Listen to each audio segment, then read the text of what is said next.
up, guys? From Mats to Markets, episode 1.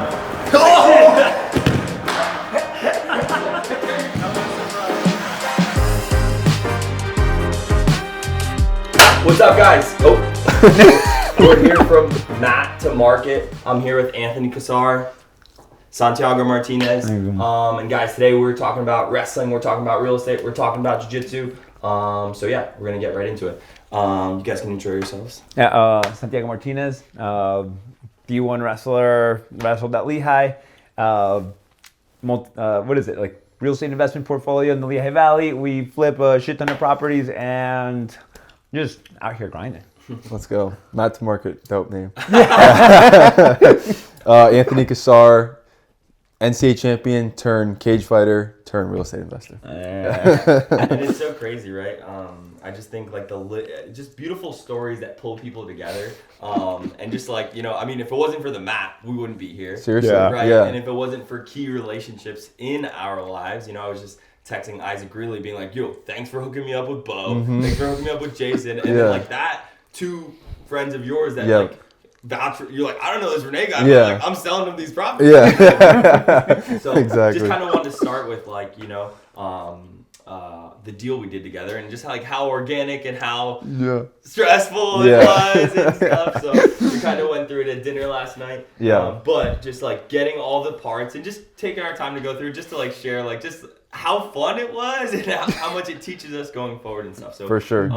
I posted a reel on Instagram drinking a green juice in the sunshine. I was like, yo, send me some deals. Just kind of joking. Is maybe like my 4th or 5th month working for real estate, having no idea what I'm doing. But he's like, dude, do some acquisition stuff. I'm like, let's go talk to people, put me out there, you know? And I saw Anthony post a couple of videos of being in real estate. I was like, dude, I don't care. I don't care what it is.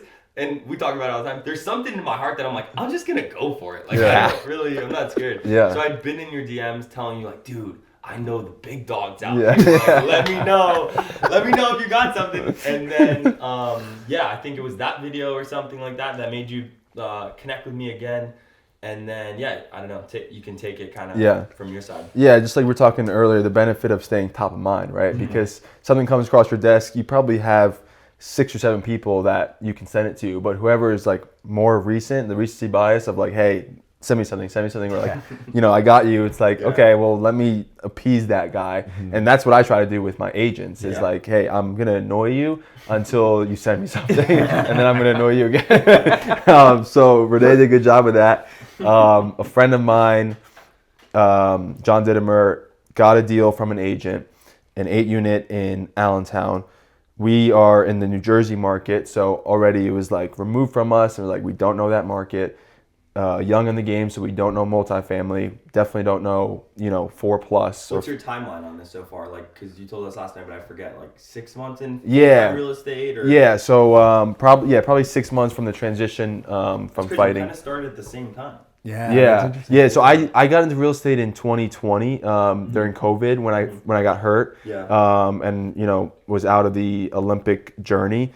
And I spent like 12 months. That's when I signed up with Jerry, did his mentorship and did a couple deals. I did my first flip, my first big wholesale, and did really well on my first couple deals. But I still had the itch to compete and pursue either the Olympics or fighting, and I chose fighting. And so I put real estate on the back burner after I had success with it and was like really loving it and starting to build a business. But I was like, I can do this whenever, so I'm going to wait. And that's when I transitioned, and then I came back to it 2 years ago. So that was how that happened. But got the deal, and fairly early. Didn't know the market, didn't know the asset. So I sent it to Rene, and I sent it to one of my boys. Wait, let's pause that real quick. We were like, and we just did a mastermind, so you guys can check it out later on AI. We didn't talk much, but virtual assistants, all of us have like virtual assistants that really help us. We're on a way to a wedding. Shout out to Bill Goodland, also a real estate investor. We're on a way to his wedding. I'm like, yo, Sandy, can we call this guy right now? This is the first time we ever talked to him. But I was like, dude, let's go. Dude, literally, we're in Lancaster, right? On the way to Lancaster. We get to the wedding, and I love it when this happens. I love it when I send a message, and then 30, 40 minutes later, we have the whole comp analysis ready to go. Yeah. I'm like, bro, they're literally, sorry, Bill, but they're literally exchanging vows. And I'm talking to my friend Cole, who does a lot of multifamily. I'm like, dude, look at these numbers. I think they're lining up. Like, as they're exchanging vows. And I was like, dude, this is going to be That's good. great. Right? So, like, That's on it, speed. Yeah. Right? And I think, I don't know, that's Friday, right? And then I don't remember, something like that. But by Monday, did we have a walkthrough? We had walkthrough. Yeah, it was really quick. Yeah. That's so funny to hear the back end of it. Because I mean, you guys did a very good job of just keeping it like professional. Like, hey, this is what we do. Like, we're gonna get it done. And I do the same thing. Even if like you're stretching yourself a little bit, like you always, make it seem like, hey, we got this. Because at the end of the day, we're gonna figure it out. So they don't need to know like, hey, we're kind of freaking out a little bit.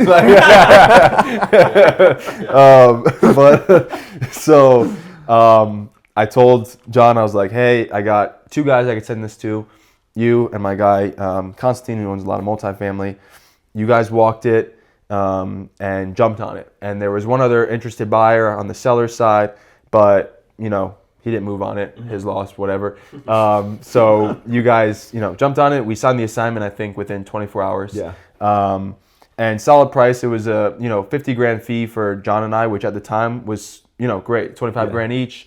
We're not going to think about it again. I really just like connected you guys and that's it. So I was like, all right, great. Still early in my career, so I could show the wife 25 grand really quick. That will help.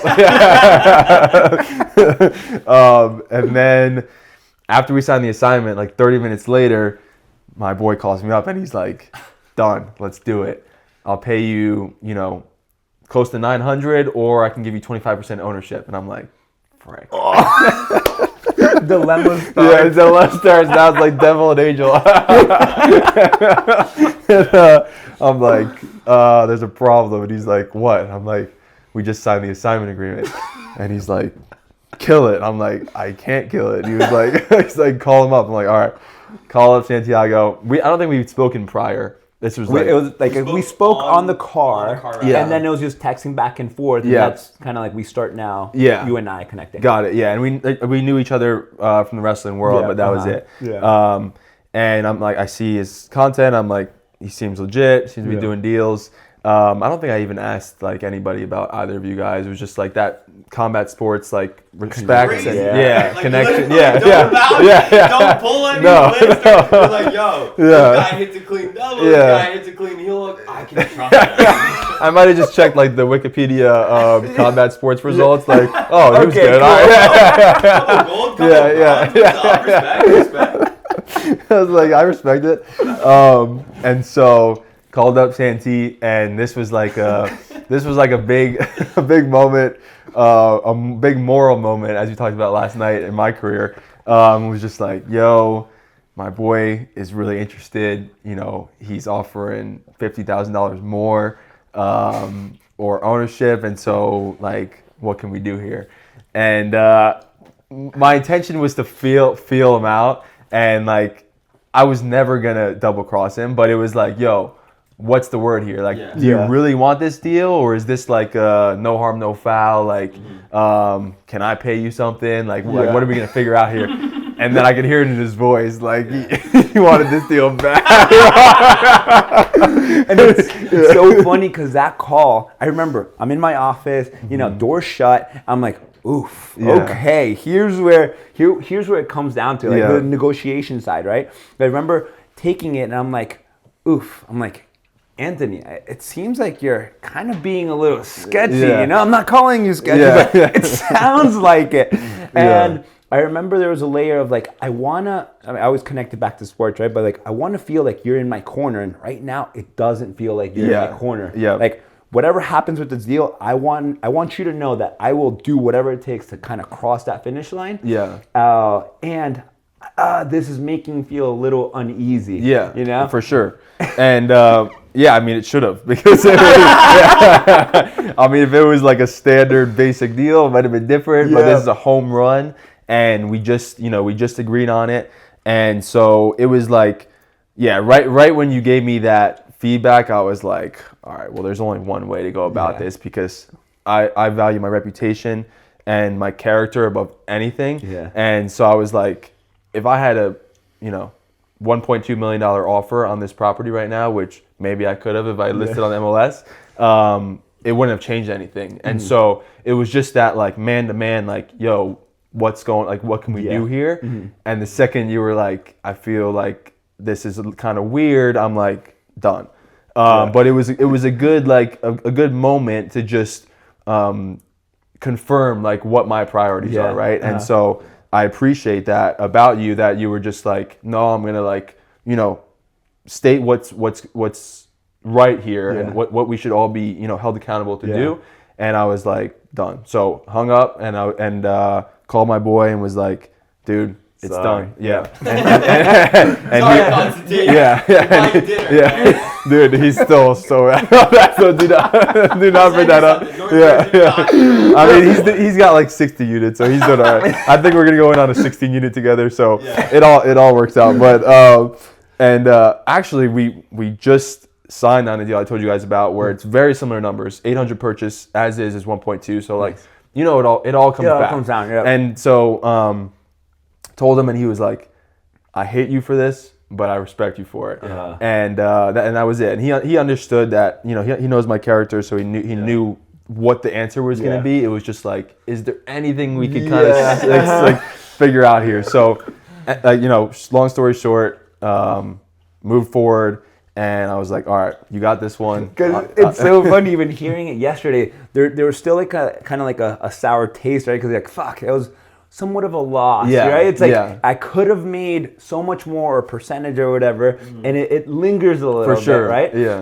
But then even just now hearing my side, you're like, oh man. So now let's go into your side, because this eased the wound for sure, So, certainly, we're always going to be like this calm, collected, no matter what comes to us. Like, okay, this is a deal, home run. Oh, sounds about right. You know, we're good. You know, like all of that. And even on the funding side, it's the first time that I'm funding something as high as that amount. Normally, you know, like 2, 3, 4s, pretty easy. When we're talking about 8s, 9s, it's like, different all right, who has that capital? Because we needed to close 2 weeks. It was a 2-week very time quick, period. So it was like a decision, like a full go. Who else closes this short notice, guys? You don't know. Drop them in the comments. And this is where I'm like, all right, dude, all good. We'll be able to fund it, no problem. We have the conversation. All right, this is now my time we're going to perform yes or yes. There's, you know, like when there's like something that's in the air, it's like, there should be absolutely no reason why I need to go back to you to extend anything. For sure. So I'm like, that is 100% gonna get closed. Now let's figure this out. Right? I cleared all of my next day, and I'm like, all right, these are the people I know. Let me just start calling, you know? And I start at the beginning from, I'm about to lose $50K if I don't do something about it, to then having a few options, a few lenders that kind of came through.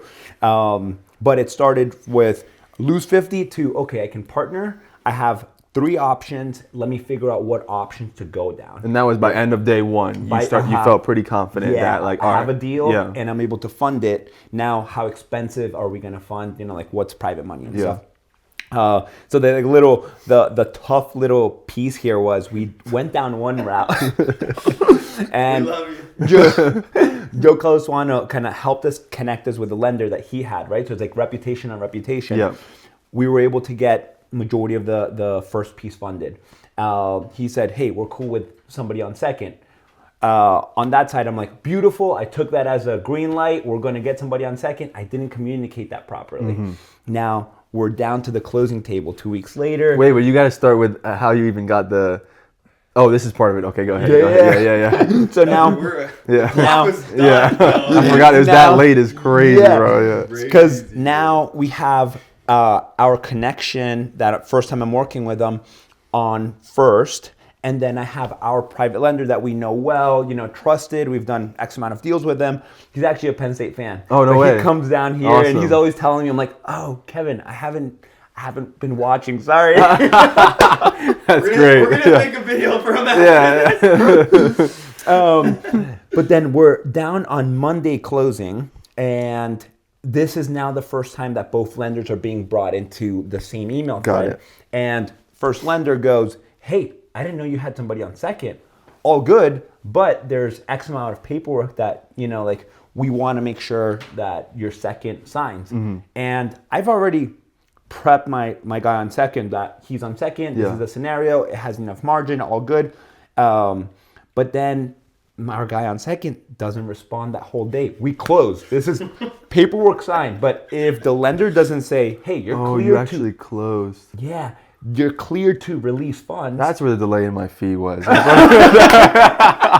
I'm like, where the frick is my money? So, I mean, that night I was not sleeping. And I think with lenders, I believe that you got to be careful. You start nudging too much and being too desperate. It's like, all right, what's going on here?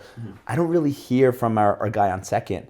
And I finally hear from him like 9 a.m. the next morning. He's like, hey, I read the lender paperwork that your guy on first wants, and I don't agree with it, I'm going to have my lawyer review it. And I'm like, all right, gosh. He's communicating, Let's look for the positives. And he's like, I'll be back with you like before lunch, right? And now then lunchtime starts coming in and he calls me. He's like, Santi, my lawyer said, don't do it.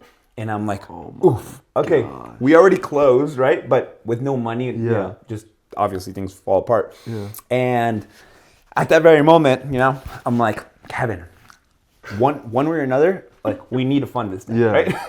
And I'm like, last second, I'm like, what if we, instead of, the problems happening here is you guys don't know each other and there's lack of trust there. Yeah.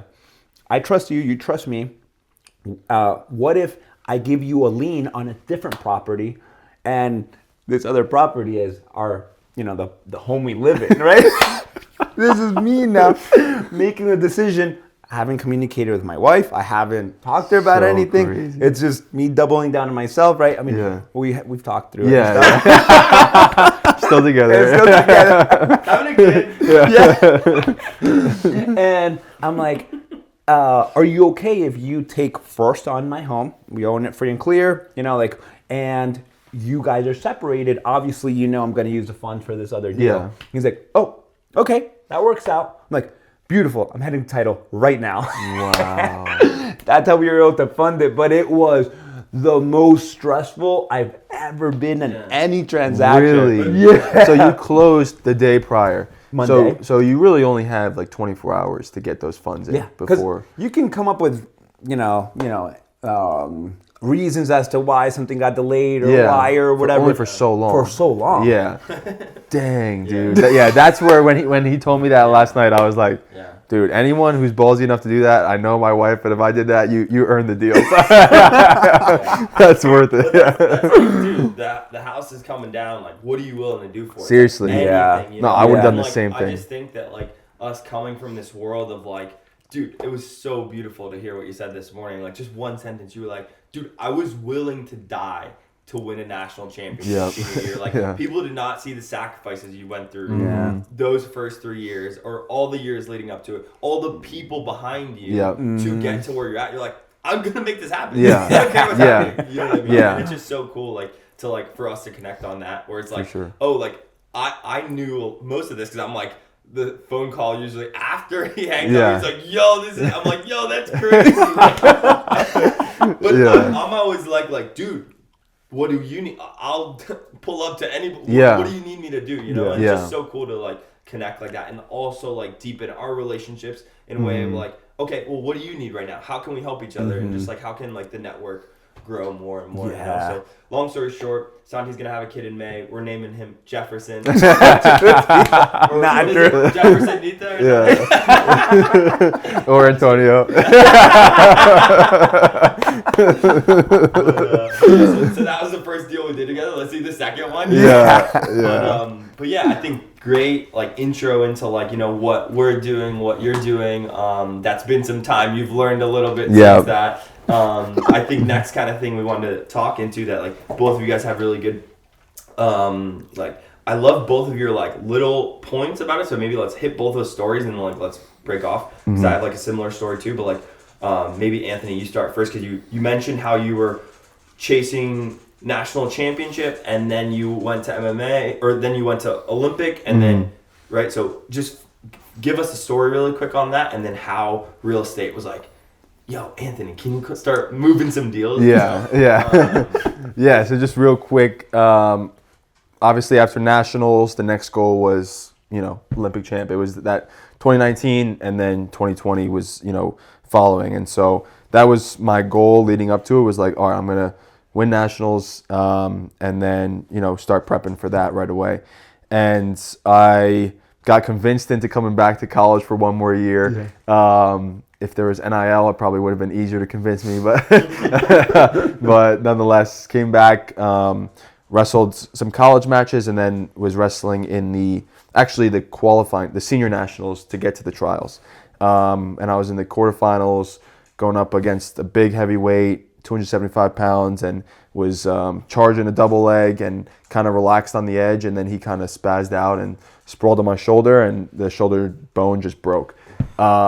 And so there's like this picture of me on the mat holding my shoulder, and I have this like soulless look on my face, because it had been 3.5 years since I had any shoulder issues, and it took me through nationals and everything, and I was just like, could not believe it. And it was like part of me just like left my body, and I was like, there's no way this is happening, because I was national champ. I was I was in a good spot to make the team, right? Like I beat Gable twice. He made the team, won gold. So it was like it was gonna be me and him to the final go to make the Olympic team, and then we were both kind of probably gonna transition to like our next thing. So that was the story leading up, and then it just like boom, all came crashing down, and I was like, dang. And like at that point, I had a lot of my identity, which unknowingly, like we say like, oh, God is first in my life, but until it comes down to it, you don't really know. And so my identity was a lot in wrestling at that time, and I was like, my life's freaking over. Like I just like that was then the final step was to become the best in the world. It was like state, nationals, and then like best in the world, and then I can just like wrap it up and like go into the next thing. And now it was like done for the near future. And so then COVID hit soon after, and so everyone's dreams were kind of derailed.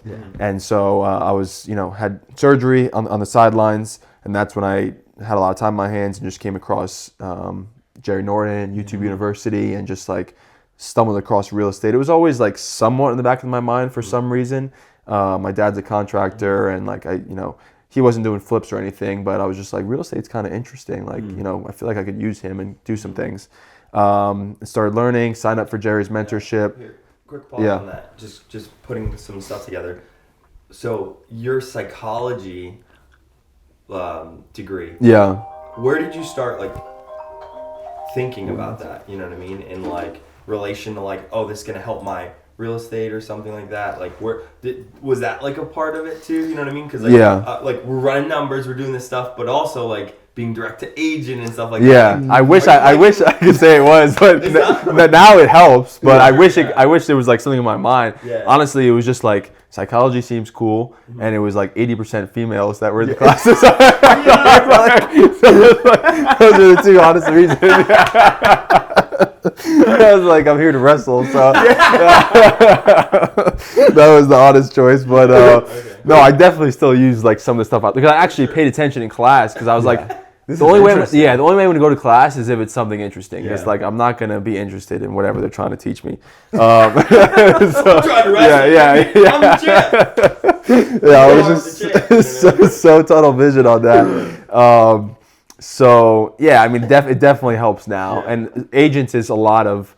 It's more like how to win friends and influence people than like the emotional. Never split the difference. Like that still helps, but it's way less like.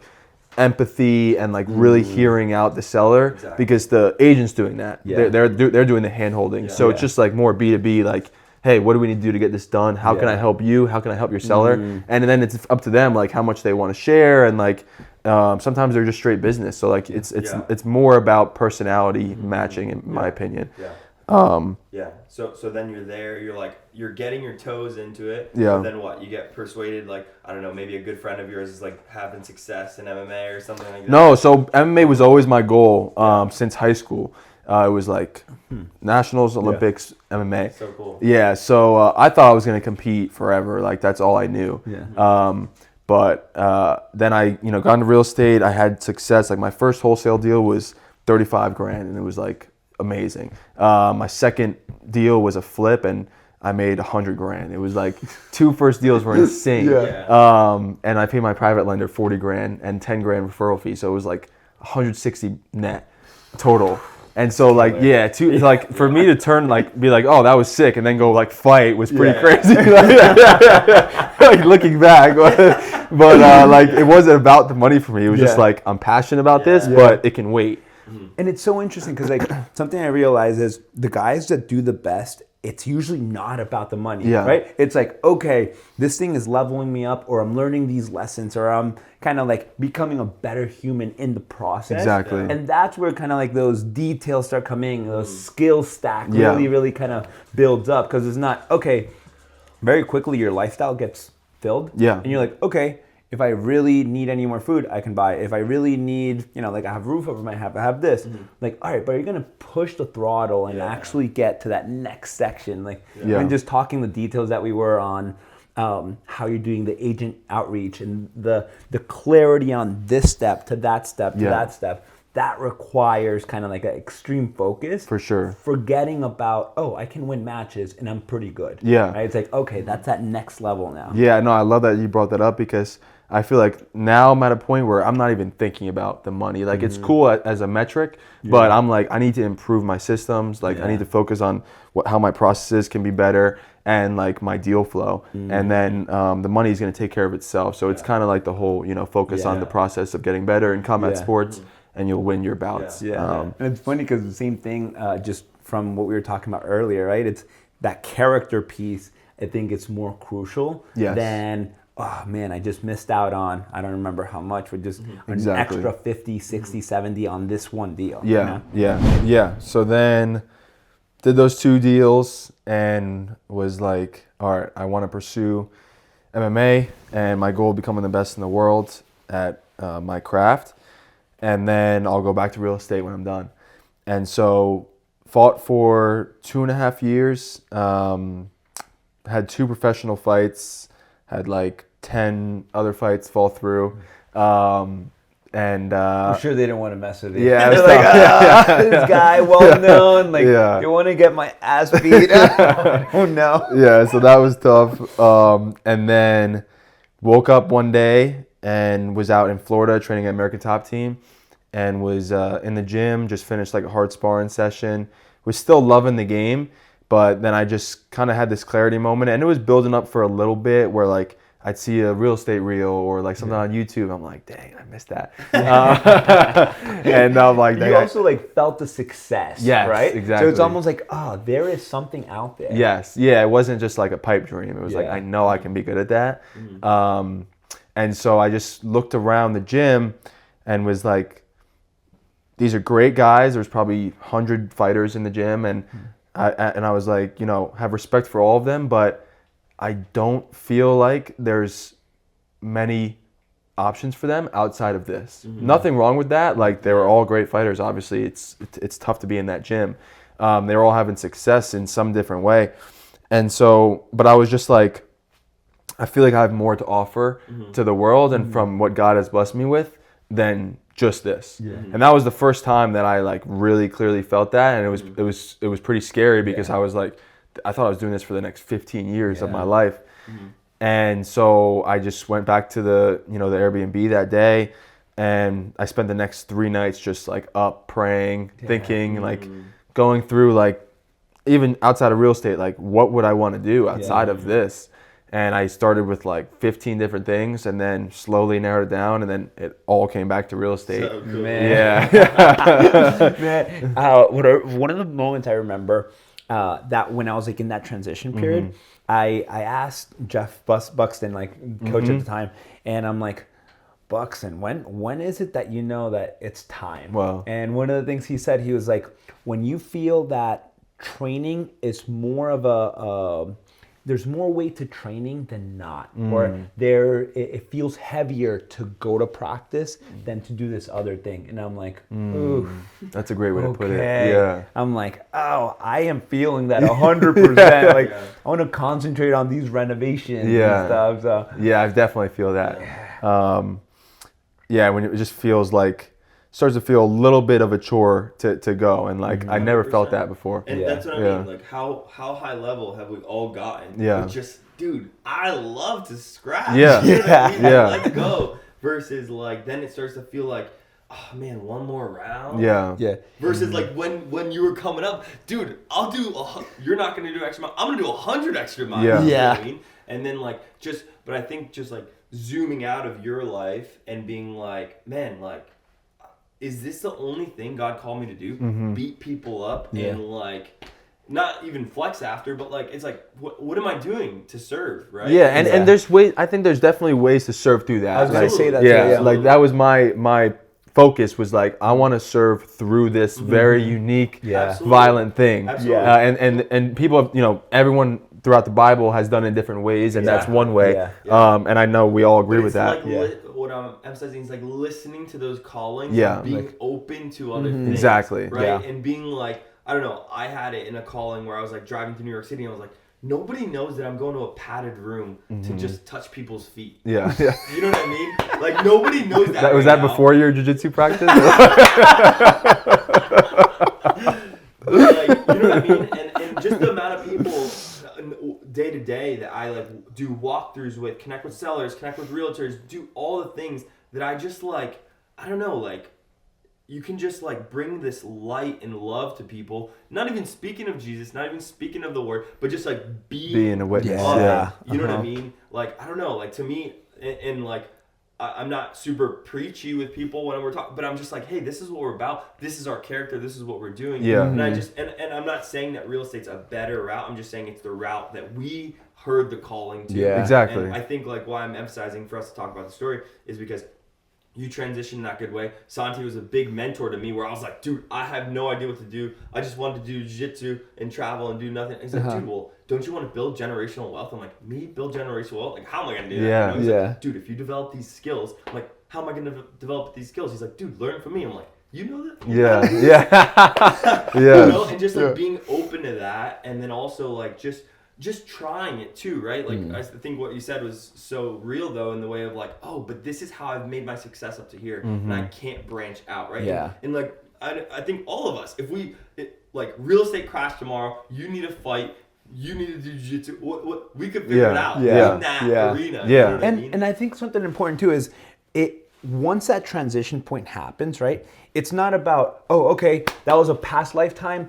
I'm a completely new human. I am now going to start from scratch. Yeah. No. Like combat sports taught you so much, right? And the cool thing is they taught you in an arena where, like, if you lose a match, not the end of the world. If you, let's say, even get hurt, okay, you come back and, it's something where you're able to learn these lessons without a bankruptcy, without a divorce, without, bankruptcy right? sounds scary. Yeah, and even then, right? It's like, okay, it's part of life and it could happen to any of us, right? Like one false move or whatever. Yeah. But it's, you already have these skills that you developed, and you're in a team sport, but you're an individual out there that has a good chunk of weight on your shoulders, and that you've prepped for a really long time to take a lot of stress on. Yeah. So it's like taking that into the next stage. It doesn't have to be real estate, but obviously over here it is real estate, and bringing those skills into this arena starts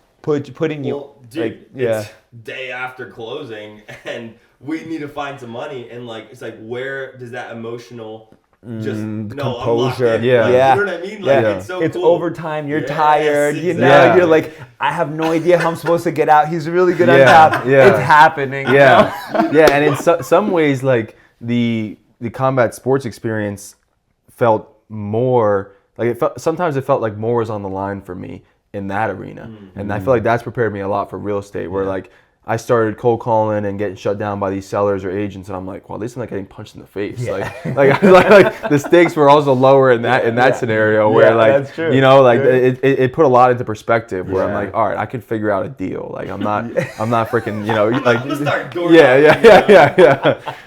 But one thing on the topic we were talking about, I wanted to ask you guys, did you feel like at any point during your transition or leading up to it that the personal development you were doing contributed to that? What I mean by that is a big reason why I made the transition out of competing was there were a couple years leading up to it where there was a lot of personal development of like solving past trauma and like why am I trying to like satisfy my ego and like be the man, which was like a big driver to why I had success. For sure. But once I started to like solve some of those unhealthy drivers, it did like kill some of the ambition for why I wanted to go be in the spotlight. Yeah. Wow. Yeah. I know.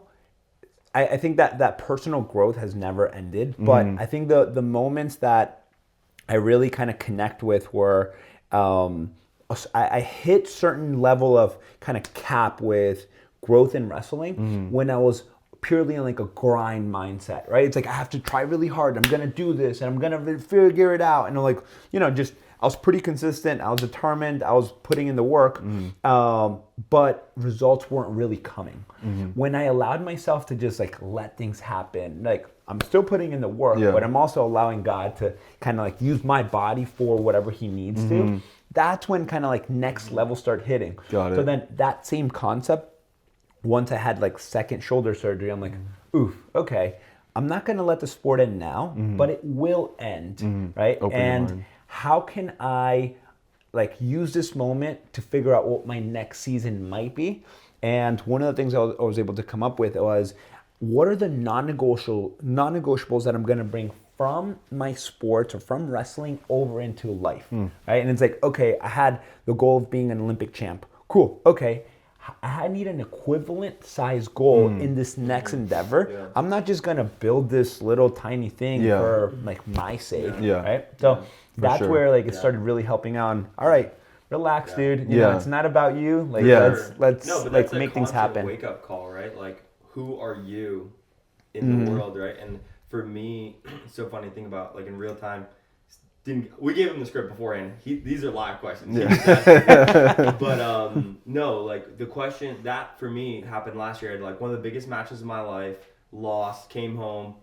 Who am I? I suck. All this stuff, And this girl I'm talking to, my girlfriend now, like almost a year, she asked me, "But who is Rene without jiu-jitsu?" And I was like, stupid question. Like, why even think about that? Dude, it's like one of those like Tibetan singing bowls, like just radiated. And I was just like, dang. Whoa, like who am I? And I was like, I don't know, we had a moment the one time where he was like, we're at this bar like having dinner and just talking about stuff, and he's like, you really think like if you lose and come back, like nobody's gonna love you? And I was like, yes. And he goes, you're wrong. Dang, you know? And then like, I don't know, I feel like I like allowed myself to just be free with what like God's in place in my heart to like serve and obviously KPIs and metrics and productivity and all this stuff. Like we measure that stuff, but I allowed real estate to be this like new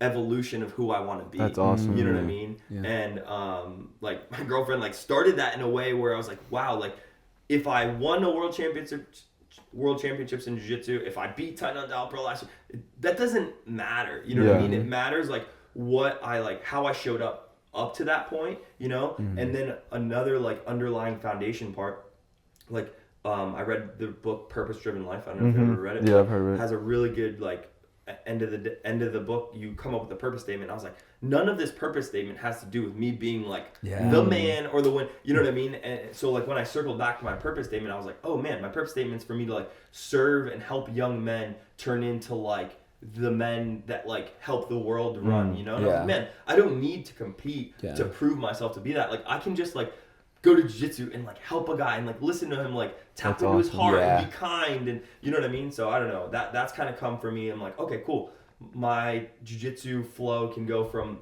30 sessions a week to 3 where I'm like really just tapping in and listening to people more, and just like loving on people more. That's rather so than cool. like when it's about us, it's all us all day. No, I gotta go home. I gotta take a nap. I gotta eat. I gotta come back. You know.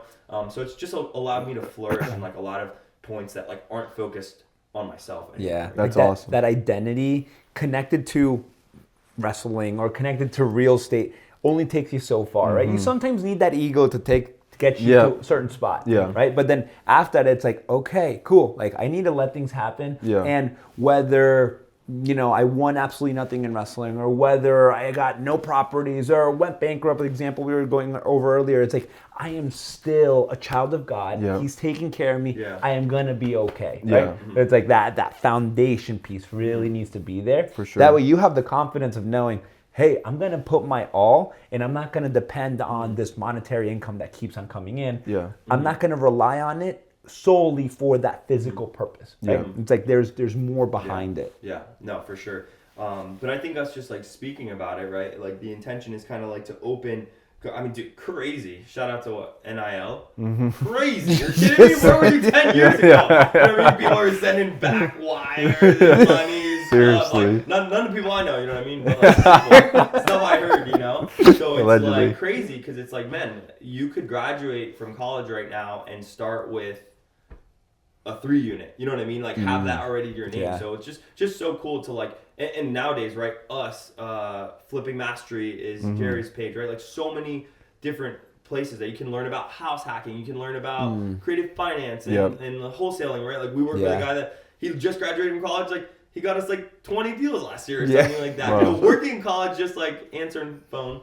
So I think it's just so cool to like us be another resource of that, and like you guys be like successful stories of athletes turn like not only like CEOs but like great humans, great husbands, and just like that you don't have to sacrifice, you know what I mean, your ethics when you go from like one thing into like real estate, like for sure. Who are these guys? You know what I mean? Yeah. Like, and just learning about that process, and it's I think it's so cool.